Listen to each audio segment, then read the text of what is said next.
Hello, my name is Abigail Tennant, and today I'm here with Bonnie Catlett. and we're going to be talking about Miss Catlett's experience. She has a daughter named Danielle who has Down syndrome. We're just going to be talking through her experience with the education system and with some of the therapy that Danielle has done throughout the years.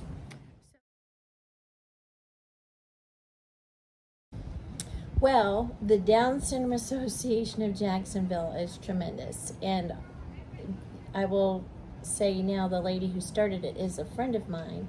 She started it when her son was born with Down syndrome 11 years prior to Danielle, and there were no resources whatsoever, no support system, nothing. And so because of what she started, I have had help within my reach. We were encouraged through the Down Syndrome Association of Jacks to involve Danielle with typically developing peers and people as often as possible, because that in and of itself is inspirational. And it gives her something to strive to achieve. So every opportunity there was for daycares, children's nursery at church, those kind of things, exposing to typically developing was the best. I did 2 years of preschool for her, and they were half-day programs. First year was 3 days a week, second was 5 days a week. And then we did 2 years of kindergarten. All of these with typically developing peers, which she was far behind developmentally than them. But also I was taking her to therapy at the different places. The most important one is speech and language. And so we did 2 years pre-K, 2 years kindergarten, same thing. I think kindergarten was half day the first year, whole day the second year. And then first grade, her next sister was coming along, and Danielle knew enough to know that she should be ahead of her sibling, and so we kept moving her forward. I had a tutor come up and meet Danielle. I had therapists come to our private school and paid out of pocket for her to get speech therapy to keep that going, and she did other educational therapies. And then we tried to do a combination second grade, third grade, and that did not work very well. And then fourth grade we were doing pull out with a tutor, and that was as far as we could go. And so then we went to the public school in fifth grade, and that is when our eyes were open to Special Olympics, which has just been tremendous. And in our county at the time, the way the Special Olympics was running things, it was so nicely done and gave her so many opportunities to participate casually, not the formal classroom setting where you raise your hand to speak and have a turn. So then the Special Olympics definitely gave her more casual interaction with peers, less pressure, social freedom, and that opportunity to become more and more independent, but still carefully in good hands. That's awesome. Yeah, and equine therapy is when you receive therapy on horseback.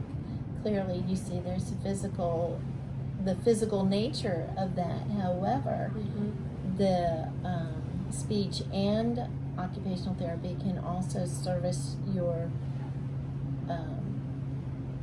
person in need on the back of a horse. Wow. And just for example, our pediatrician's daughter had special needs. I don't remember what hers were, but if she sat at a desk to write, it was horrendous. But if she sat on the back of a horse and was given a paper and pen, she could do it. Wow. It's there's an interaction between the body and the movement of the horse and the warmth of the horse and all this that stimulates and triggers things that you don't realize. And also following directions, listening and following directions, learning your left and your right, it's all part of conversation, speech and language and understanding. And you're on horseback. And for Danielle, that's been an adventure. So she's going to not therapy. She's going to an adventure. Where I live, my location has been a complication for me because I am almost an hour outside of the heart of Jacksonville. So that has made some of those resources harder to get to. But that's where we struggle, because now that our children are adults, we're trying to find ways to get involved in things we need as adults, or careers, or different things. And we don't have transportation to get our kids to the programs, which fortunately... Especially when you live all the way out here. Well, and you need that. Out here I do, and even in town in Gainesville, they need it too. I mean, there's such a select few that are within proximity. I had the affordable transportation service.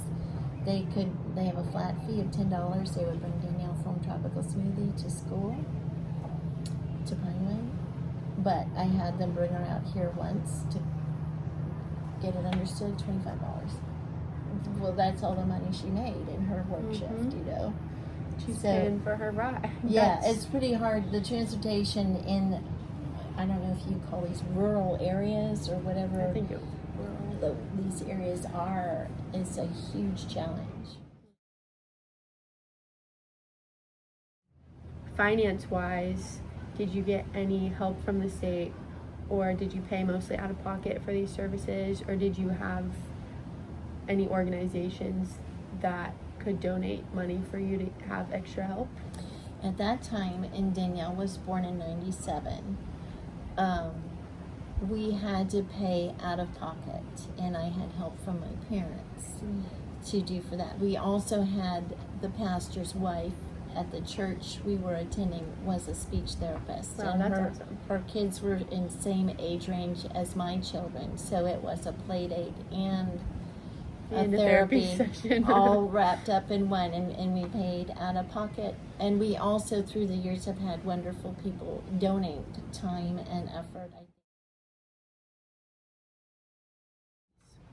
If we could find a way to get Danielle to laugh about it and to have fun doing it, always successful. Otherwise you can meet with stubbornness or obstinance, but if it's fun, if they're engaged, if it's a fun social activity, you'll get somewhere. That's nice. I like to say where there's love, there's progress, because you can tell somebody who's in it because they care, and somebody who's in it just to check the box for getting a job done. And when personal interest is taken, and that ingredient of sincere care or love is there is always progress.